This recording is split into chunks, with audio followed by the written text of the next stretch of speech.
thank you so much, Jillian, for that great introduction. We are so excited to be part of this second annual or action forum, really in focusing in on a new initiative that AARP Foundation is so excited to be part of, the Commit to Connect initiative that we have been working so closely with our great colleagues at the Administration for Community Living and so many different organizations across the country. And so we want to just dig in a little bit.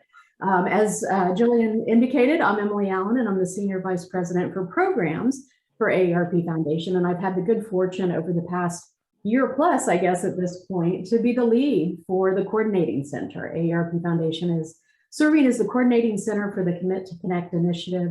And it's just been, I've learned so much. I always feel like, it's such a good use of time when I learn, as well as try to, share my learnings with so many others that have been part of this great initiative. So, this is I think indicated it was a panel, but I really just want to have a discussion with two people that I think are just such great leaders in this space.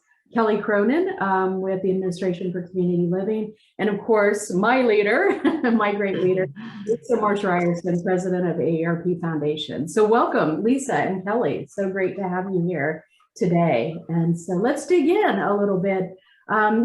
We know titles and things like that, but Kelly, I would just love to learn a little bit more and have you share with the audience a little bit about your role at ACL.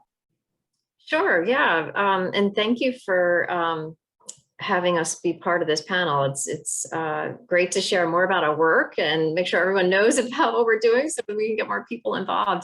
But my role at ACL is leading a Center for Innovation and Partnership.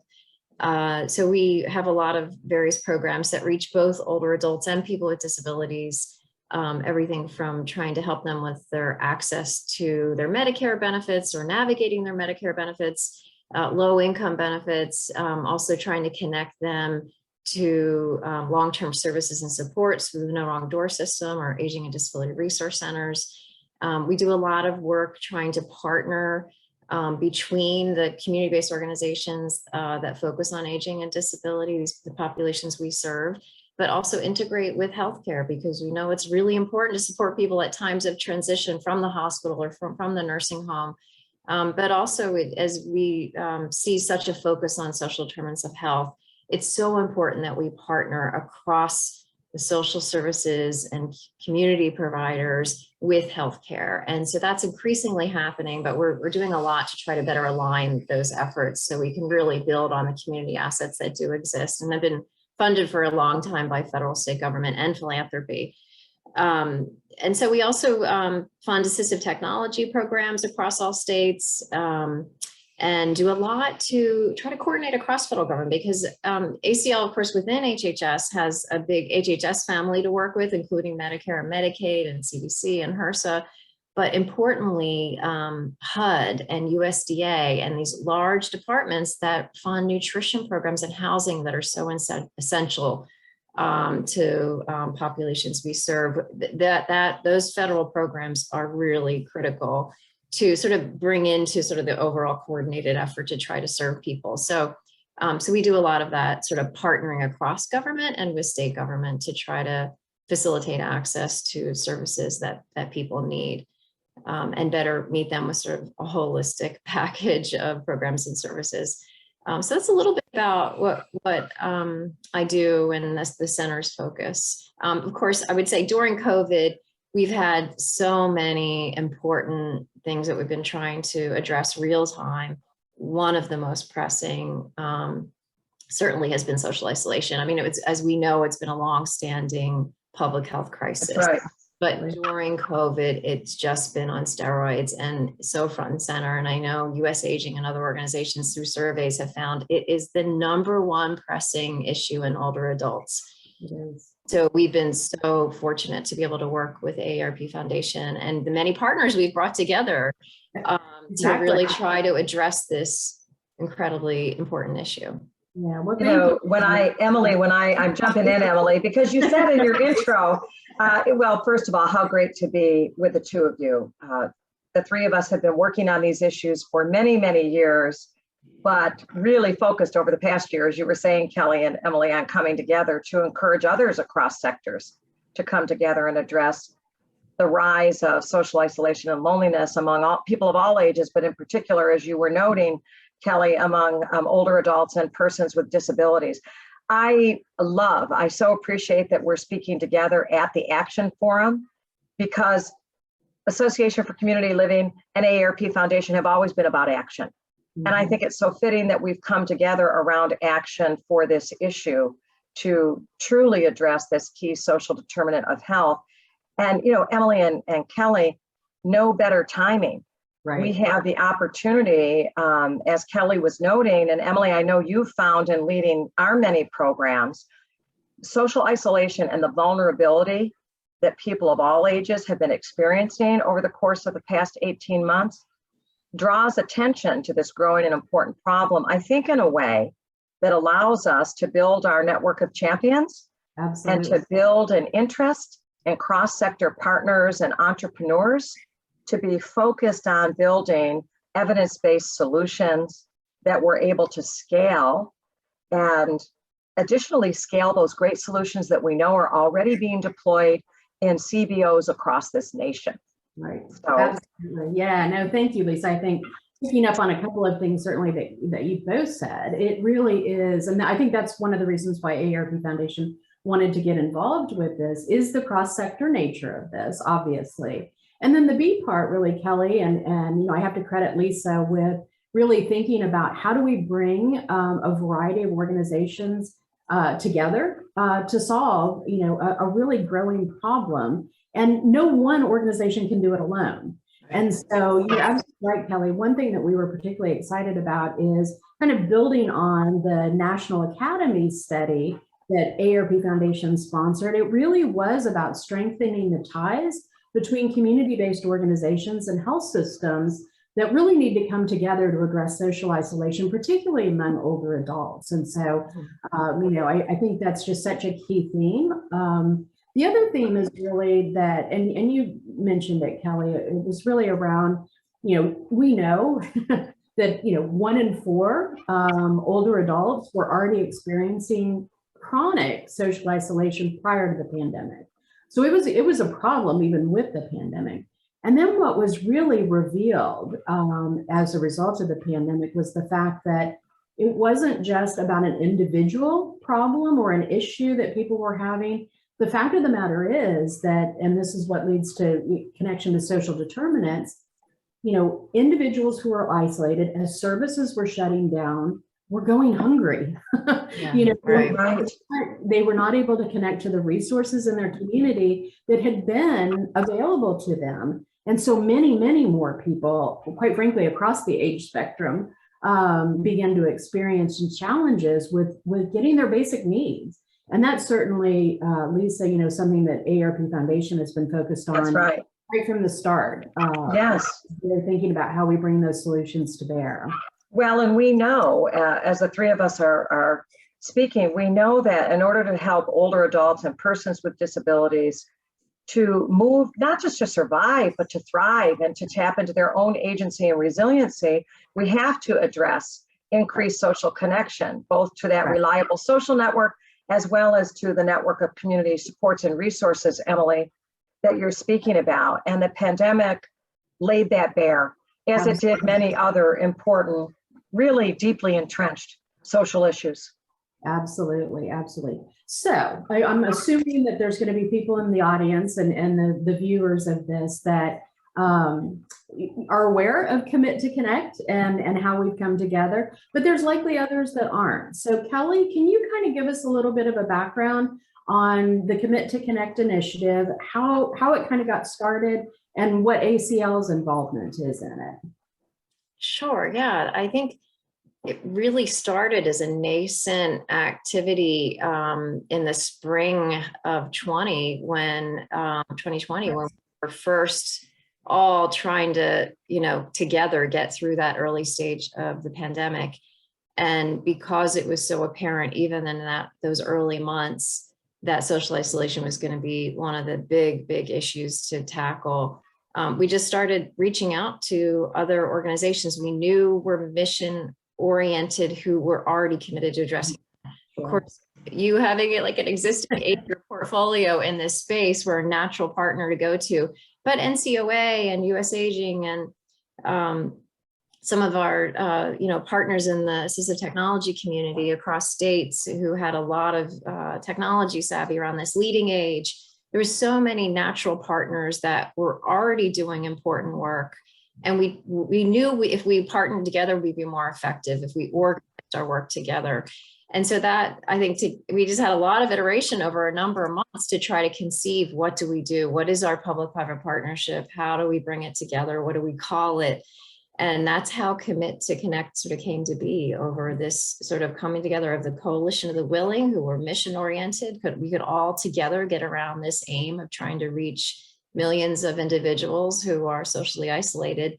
And at the same time, ACL was launching a challenge competition to try to address what we were hearing from a lot of experts and stakeholders around the need to just try to better connect people to the resources that already exist, right? To what your communities already have available, or to what technologies exist that older adults don't know about, or people with disabilities or other folks who may not be technology savvy or know about what's available to them.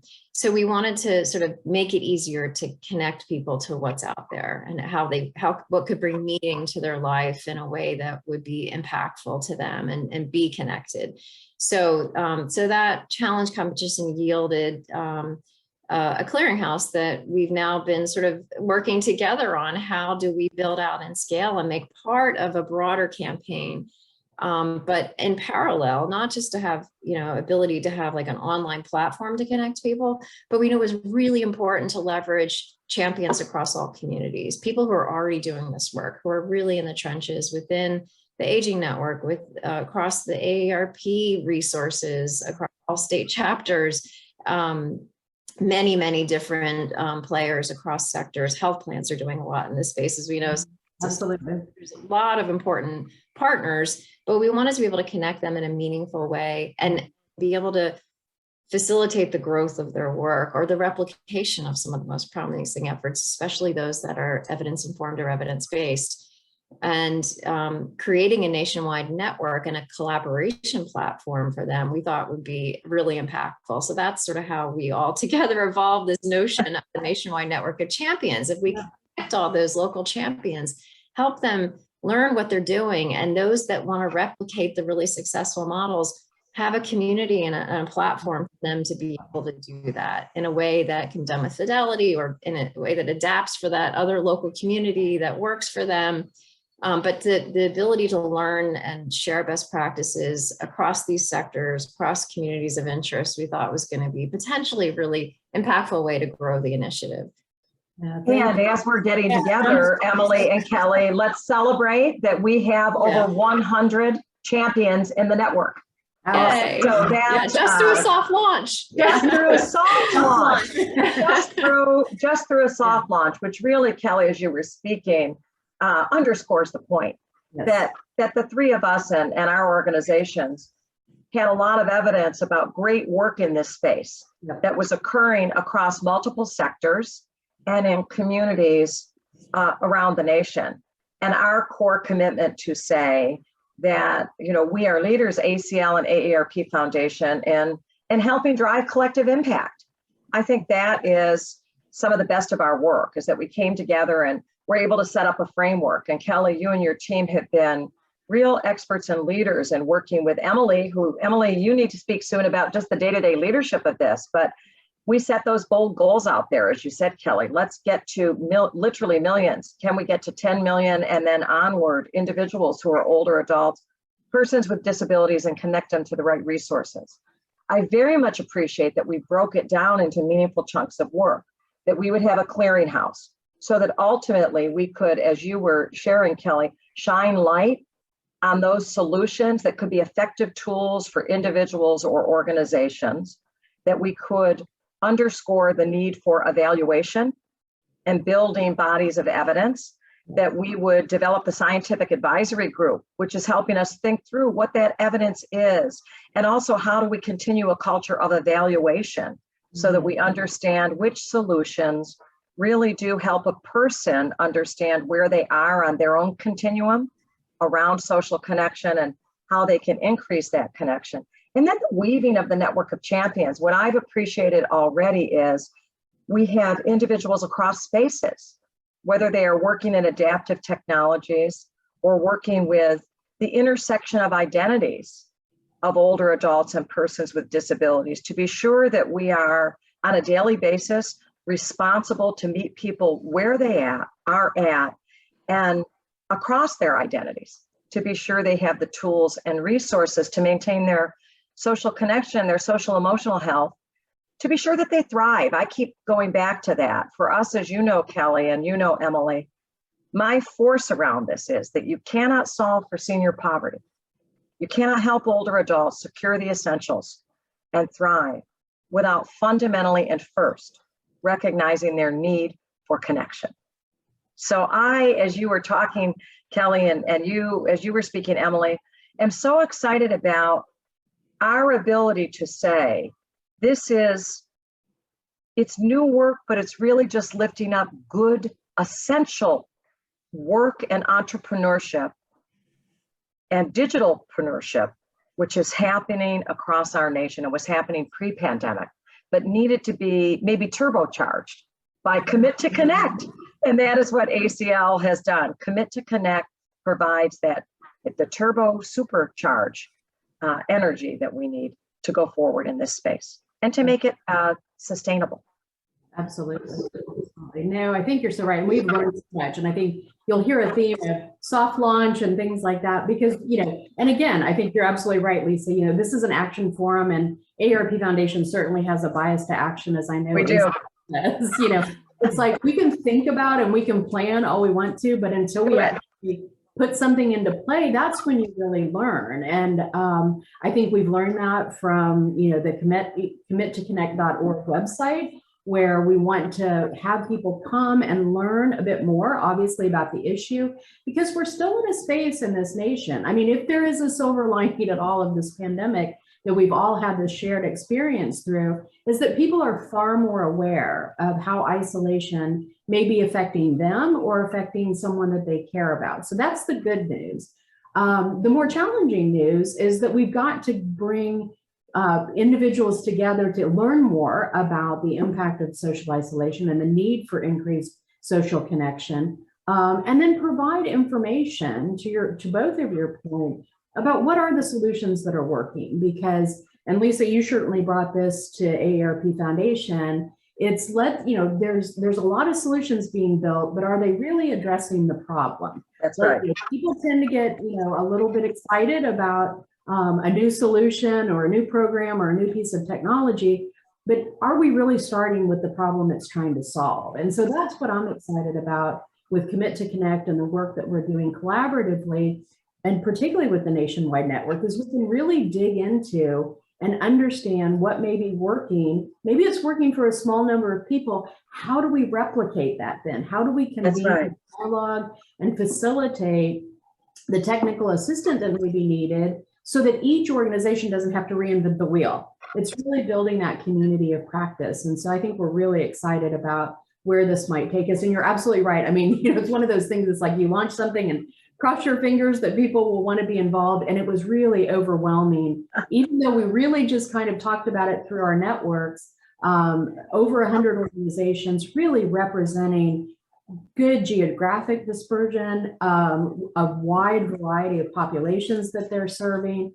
And so we're really excited about creating this bi-directional communication, which was really at the heart of Commit to Connect initiative, is how do we create that bi-directional where we provide information as an initiative, but then we learn from what's happening out there and facilitate those dialogue and that convening. Lisa, jump in. Well, I think it's also, and I want to turn back to Kelly, I think what worked is that Kelly, with your leadership and your team at ACL, and Emily, your leadership and our team at AARP Foundation, and then that first network, the organizations who came together to think about the charter and our commitments. But Kelly, you and the team were constantly focused on driving toward outcomes. And so I wouldn't want us to end our session without really underscoring our commitment to evidence, to driving outcomes, to this bold goal of millions has driven us to use the disciplined frameworks and logic models that ACL and AARP Foundation always use in a space where I'm thrilled with growing interest, but we want to be sure that those who are developing solutions or sharing solutions start with who are we serving, the to what end questions, and how will we know if our solution has actually increased social connection in a meaningful way for the individuals we're serving, so that they do have access to community supports and resources that help them maintain their health and well-being, and that our solutions are distributed equitably across communities and populations. So Kelly, I nod to you because it was that always going back to when will we know if we are successful? And you were appropriately dogged in reminding us of that every step of the way. Yeah, I think we all shared that vision together. And I think we're also pragmatic in knowing that we're not there yet with the evidence base. So we had to be deliberate about the logic model, about the evaluation strategy, and it's still a work in progress. You know, how are we going to fund all this? How are we going to do the PDSA cycle evaluation as we go, so we can replicate and learn more as we have more community experience, or as technologies are part of a broader community program. So it's one facet of an intervention, perhaps. So I think there is still a lot of learning we're doing, but we do have the deliberate intention to build the evidence base. And then we also just need to know, how do we meet people where they are in their community, because not everyone has the bandwidth. We're still in emergency response road, right? Like, we know our resource centers, our area agencies on aging, other CBOs, they are still flat out trying to get vaccines out, trying to help with testing, try to, you know, especially now it's getting to long-term care, various long-term care settings with boosters. And so there's a lot of responses still happening that are sucking up a lot of energy and time, and people have been fatigued too. I think, you know, aware of the challenges community by community, and we want to be, you know, meeting people where they are, but make it easier for them to do work in their communities to still make that impact. And if we can offer that support through the network, the nationwide network, to make it easier and partner them up with people who've done the work successfully, that will help spread. And I know as we get past the Delta variant and hopefully through this whole pandemic, that we will still have a lasting effort, and this will be ongoing for quite some time. And so as we learn more and grow more and have more and more champions and the ability to learn together, I think we'll see more and more success. Yeah, and you know, Emily and Kelly, I'm sorry, Emily, I get so excited about this topic, which you lead, but as you reminded us in the beginning in your opening, Emily, and then Kelly underscored it. Social isolation was a public health crisis pre-pandemic. As you were just speaking, Kelly, it's ongoing. You know, here we are 18 plus months in, and with the variant, an ongoing need, it's growing. So those numbers are growing, and our work was fueled by the pandemic, but must continue post-pandemic, because all of a sudden, the millions of older adults and people with disabilities will not be connected. They will not all have, you know, robust social connection when whatever the next stage is. So we are committed to this issue for the long run as a group of colleagues, and for an ongoing building of solutions that help us reach the millions of people who need us. But Emily, I keep thinking about, I mean, you need to jump in because you are leading not only this effort in the coordinating center, but also led our work for the National Academies study and our direct service work, where we see the problem of social isolation among low-income older adults each and every day.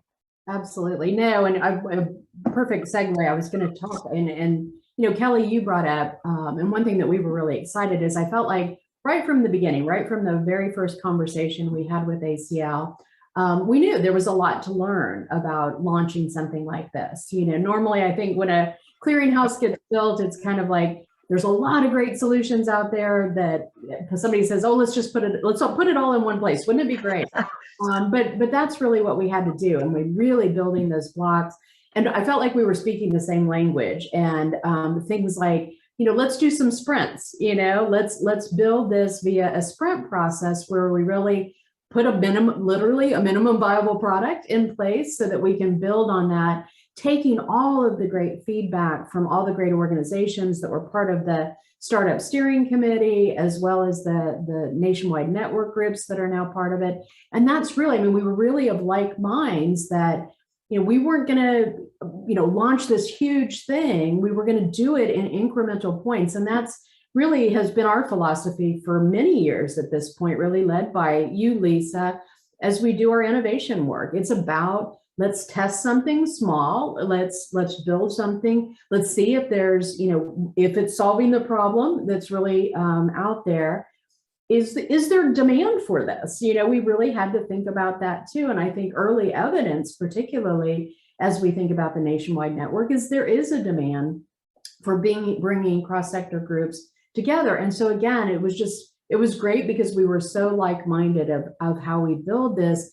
And your other part, Kelly, which I thought was so important, is organizations out there are stretched to the max, and so we really wanted to, and this is where I have to give, a shout out to Eddie Garcia and the Scientific Advisory Group, who have really been lockstep with us to think about, okay, if in fact there isn't, dozens and dozens of evidence-based solutions, how do we build and inform individuals that if in fact you're going to begin to think about investing in a program, here's the things you need to be thinking about, and without being prescriptive necessarily of exactly what the program might be, building on what we know from existing programs that seem to be working, what can we learn and what can we pass on to others? So we were just really of like minds as we thought about kind of this sprint process and this minimum viable product process that we've been going through. So I just appreciate, that kind of